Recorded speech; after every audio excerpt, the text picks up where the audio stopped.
بازی بسیار جذابیه و چیزیه که ما هر لحظه توی خونه و در محلی که هستیم، حتی در محل کارمون هم میتونیم انجام بدیم و بسیار جذاب بازی در سکوت. بازی در سکوت اون بخشی از بازیگری که اگر شما توش قوی بشید در تمام لحظاتی که هستید، مثلا توی محل کارتی، چه میدونم پرستاری، من یه هنرجو دارم واقعا دکتر بیهوشی اتاق عمله نیایش، بهش تمرین میدم و میگم خب تو نمیتونی خیلی تو پلاتو تمرین کنی به خاطر کارت و اینها، ولی یک بخش بازیگری تو میتونی خیلی قوی کنی، بازی در سکوته و همه ما باید این کار رو انجام بدیم. مثلا پرستاری، داری توی راهرو داری راه میری با این تخیل و خودت رو یه کاراکتری میبینی که مادر یک بچه‌ای که توی این اتاق، یک از این اتاق خوابیده و بچهش نیست، در واقع نافرزندیشه و دوست داره این بچه بمیره، بعدش میاد از مرده، اصلا بچه رو خودش مسموم کرده، میخوام مثل اون رفتار کنی، چجوری راه میری، چجوری نگاه میکنی به اون بچه، بعد میری آب میخوری دوباره برمیگردی. یا جزو این پرستاری هستی که خیلی مهربونه، خیلی دوست داره مریض ها اینا رو، اون فرمی میای محبت میکنی، نگاه میکنی، دوست داری مثلا مریض نجات پیدا کنی، لبخند میزنی. یا در نقش کاراکتری هستی که مثلا زنی که شوهرش توی بیمارستان خوابیده، مادرش توی بیمارستان خوابیده.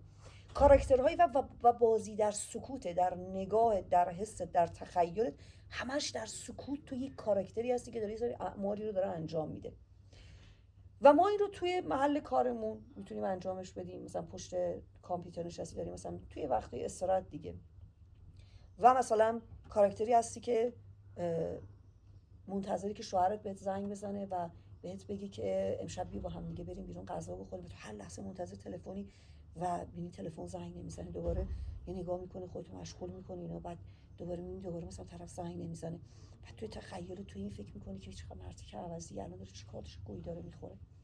یا مثلا یه دختری هستی که منتظری هر لحظه از بیمارستان مثلا به زنگ میزنن بگن که چه میدونم خواهرت فارغ شده و هر لحظه منتظر تلفنی و تلفن زنگ و توی نگران تر میشه.